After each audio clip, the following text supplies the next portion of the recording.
السلام علیکم، میں ہوں ضمیر حیدر. دنیا ٹی وی کے خصوصی پروگرام میں آپ کو خوش آمدید کہتے ہیں.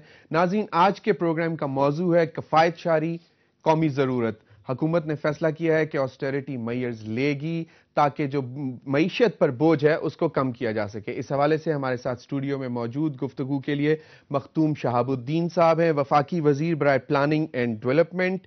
ان کے ساتھ تشریف رکھتے ہیں خرم دستگیر، MNA ہیں، پاکستان مسلم لیگ نواز کے. پروگرام شروع کرتے ہیں مخدوم صاحب آپ سے.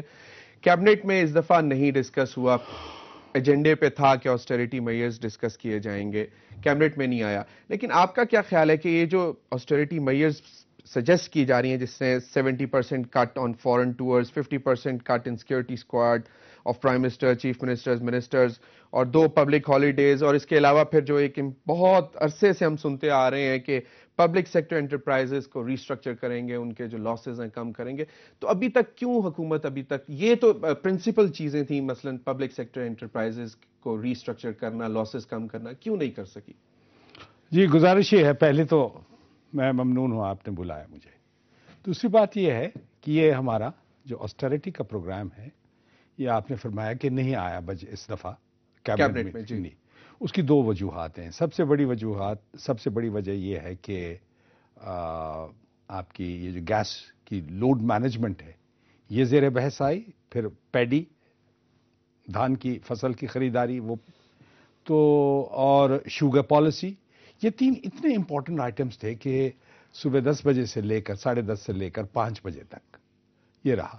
تو اسے ڈیفر کر دیا ہے، اسے ختم نہیں کیا. آف کورس آئی ایگری، لیکن میرا کوشچن یہ تھا کہ یہ حکومت کو اب 1.5 سال سے زیادہ عرصہ ہونے کو ہے، تو اتنے عرصے بعد آسٹیرٹی میئرز، میرا وہ پوائنٹ تھا کہ مطلب ٹھیک ہے کیبنٹ آئندہ کیبنٹ میں آ جائے گا، ڈیفر ہو گیا. میرا جو پوائنٹ تھا کہ اتنی امپورٹنٹ چیزیں ہیں، مطلب چلیں یہ تو فورن ٹورز کا آپ نے اب شاید ریئلائز کیا کہ زیادہ اس پہ ایکسپینڈیچرز ہوتے ہیں. سیکورٹی اسکواڈ کا ایک ڈفرینٹ ایشو ہے سیکورٹی کے حوالے سے. پبلک ہالیڈے اور پبلک سیکٹر انٹرپرائزز کی ریسٹرکچرنگ، یہ تو آپ کو پہلے دن سے معلوم تھا نا کہ یہ بہت بڑا برڈن ہے بجٹ پہ.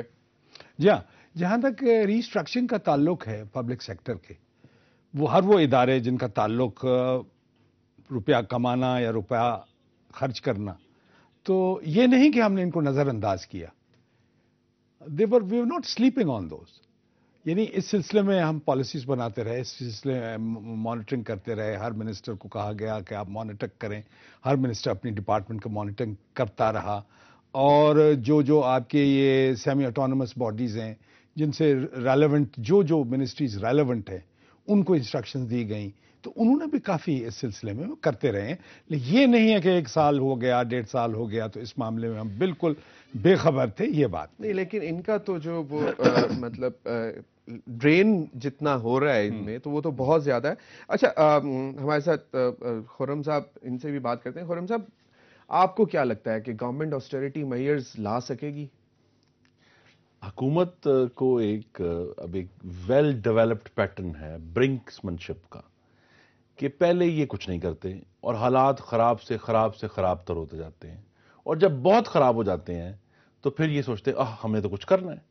اور یہ انہوں نے اتنا وقت ضائع کیا قوم کا، چاہے وہ انرجی کرائسس ہو، چاہے وہ ججز کی ریسٹوریشن ہو، چاہے اب آج کل دیکھ رہے ہیں کہ جب اب یہ جو آسٹیرٹی کا لفظ آیا ہے اچانک، وچ از ویلکم انڈیڈ. میں خوش آئند ہے یہ کہ وزیر اعظم کو آخرکار یہ خیال آ گیا کہ پوری قوم ہرٹ ہو رہی ہے، تو شاید حکومت کو بھی کچھ کرنا چاہیے.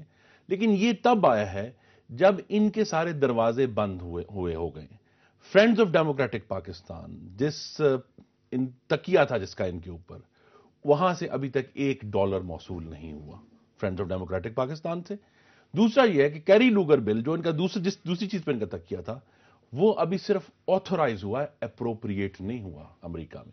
اس کا مطلب یہ ہے کہ اس کی اتھارٹی تو دے دی ان کی کانگریس نے، لیکن امریکن گورنمنٹ نے ابھی اسے اپنے بجٹ میں properly as a money item نہیں ڈالا، جس کی وجہ سے چونکہ اب وہ جو ویلز ڈرائی ہوئے ہیں، یا شروع سے ڈرائی تھے لیکن ان کو شاید ایک امید تھی کہ کچھ آ جائیں گے ڈالر، انہوں نے اس کی بیسس پہ سارا بجٹ بنا دیا.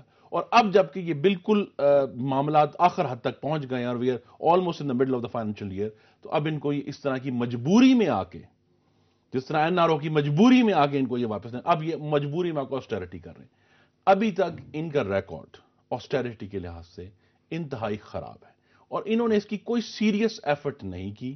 ہمارے سامنے ہے کہ جس کیری لوگر بل 120 ارب روپے کے لیے اتنی بڑی ڈیبیٹ ہوئی, اتنا بڑا اس کے اوپر لے دے ہوئی, ملک کی ساورنٹی کے ایشوز, ملک کی سیکیورٹی کے ایشوز آئے, کیری لوگر بل کا 1/3 تو صرف پی آئی اے کھا جائے گا 40 ارب روپے میں. دیکھیں تو اس کی ریسٹرکچرنگ میں یہ ایجنڈا پر تو آیا ہے, لیکن آپ کب تک انتظار کریں گے؟ the same PIA lost 13 billion rupees in the last year.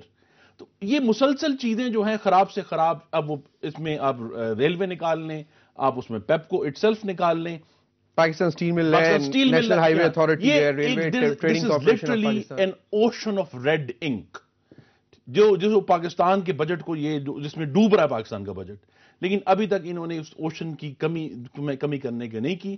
اب یہ ہے کہ یہ ظاہر ہے آلویز خوبصورت باتیں بہت ہیں اس گورنمنٹ کی, they have the best words, best intentions, but I will urge them کہ they know کہ the road to hell is paved with the best intentions. ابھی تک Pakistan on the road to hell ہے, اور ان کی طرف سے کوئی سیریس انڈیکیشن نہیں ہے کہ اس روڈ کو ہیل سے ڈائریکشن چینج ہو. نہیں, اللہ رحم کرے جی, روڈ ٹو ہیل کی طرف تو مطلب اللہ ہی بچائے اس سے, اور امید تو یہی ہے کہ کچھ نہ کچھ بہتری ہوگی. اللہ ہمیں ہمیشہ بچاتا رہے پاکستان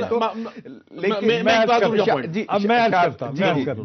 دیکھیے یہ اپوزیشن کا ہمیشہ یہ رویہ طریقہ یہی رہا ہے کہ ایسی ڈارک پکچر پینٹ کرو کہ لگے کہ بس ابھی سے دھڑام ابھی گرا سب کچھ گر جائے گا. یہ بات نہیں ہے. خیر, میرے کرم فرما نے ان کی کرم نوازی کی انہوں نے کہہ دیا کہ انٹینشنز اچھی ہیں, چلیے کچھ تو انہوں نے تسلیم کیا. اب تاثر میرے کرم فرما یہ دے رہے ہیں کہ یہ سب کچھ خرابیاں ہماری وجہ سے ہیں.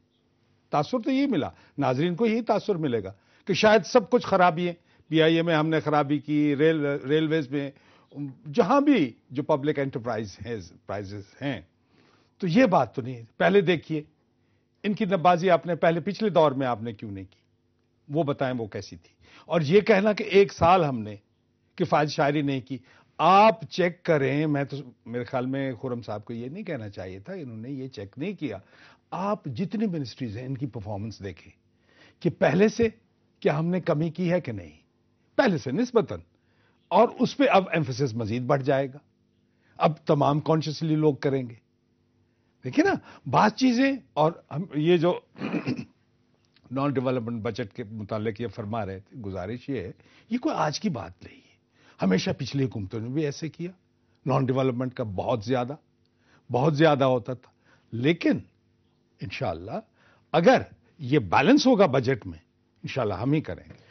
4.9% فسکل ڈیفیسٹ کا ٹارگٹ تھا, گروتھ کا 3.3 تھا, اب 3 پہ ریوائز سر 4 نہیں, اب چانسز ہیں 4.1 پہ لے آئیں گے آپ فسکل ڈیفیسٹ. چلیں فرسٹ کوارٹر کے فگرز وہ تو 1.5 پہ آیا ہے اور ٹارگٹ 1.3 کا. بآواز بلند کہہ رہا 4.1% فسکل ٹارگٹ لے آئیں گے. ہماری کوشش. آپ نے یہ بکس رکھی ہوئی ہیں, ہم ذرا تھوڑا سا بتانا چاہیں گے کہ آپ کے ناظرین کے لیے, کیونکہ ہم جب بھی اس طرح کے فائنینشیل پروگرامز میں اسٹیٹسٹکس بیان کرتے ہیں تو مجھے یہ فیڈ بیک ہے میرے اپنے ووٹروں کی طرف سے کہ وہ صحیح سمجھ نہیں پاتے, اور ایک عام شخص جس کی تنخواہ 5, 10, 15, 20 ہزار ہے اس کو اربوں کی باتیں سمجھ نہیں آتی. تو میرا یہ خیال تھا کہ میں آج آپ کے پروگرام میں عوام کے سامنے پیش کروں گی کہ یہ کتابیں ہیں کیا. بالکل, ہم ناظرین کو بھی دکھائیں گے. ابھی we need to go on a quick break.